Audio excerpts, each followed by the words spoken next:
Hi and welcome to Scott's Inverts. I'm Scott, these are the Inverts, and today we are looking at the Davus pentaloris, or the Guatemalian tiger rump tarantula. Absolutely gorgeous, and just like the other care video that we did the other week on the species Columbia, this one is also a dwarf species. They're absolutely stunning, and if you're looking at expanding your collection into dwarf tarantulas, this one has got to be one to be considered. They're absolutely gorgeous. So let's get into today's video on the Davus pentaloris. So we find this spider in Guatemala, top end of Honduras, and across the whole part of southern Mexico. Now these areas experience rain followed by sun, followed by rain, followed by sun. So we need to do the same sort of thing in our enclosure. Now they experience temperatures of 24 degrees Celsius, which is 75 degrees Fahrenheit, to 28 degrees Celsius, which is 82 degrees Fahrenheit. So I'm going to keep mine at around 26 degrees in the home, just to try and replicate what they experience in the wild. You can see my girl up here now. She's absolutely gorgeous, but as spiderlings you want to be keeping these in relatively deep damp substrate, because that's what they prefer, and I've found mine to do a lot better in deep substrate. As juveniles and adults you want to be setting them up terrestrially with the opportunistic to actually go burrowing as well. It's really important to give them a hide, 3 or 4 inches of substrate, because they will make a very shallow burrow.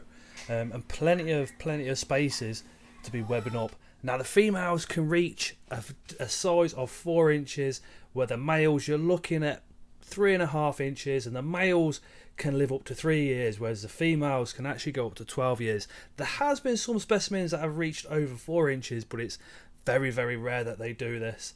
I would say the terrestrial spider is relatively skittish, would prefer to hide, but they do require some land, so give them a bit of space in that enclosure to walk around to lay their web as well.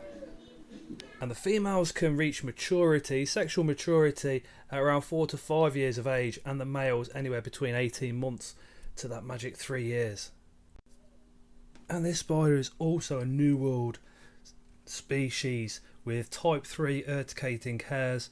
Mine hasn't kicked hairs at me as yet. She's more skittish, more prefers to run off, but just be mindful that the satay, the urticating hairs, can cause itching and can also cause other problems if you get them in your ears, nose or mouth. What you're looking at now is the setup. So I did this setup off camera. It's basically the substrate is a mixture of potting compost with a tiny bit of cocoa hair in there as well. We've got a clean up crew, which is dwarf white wood lice, and also springtails have gone in.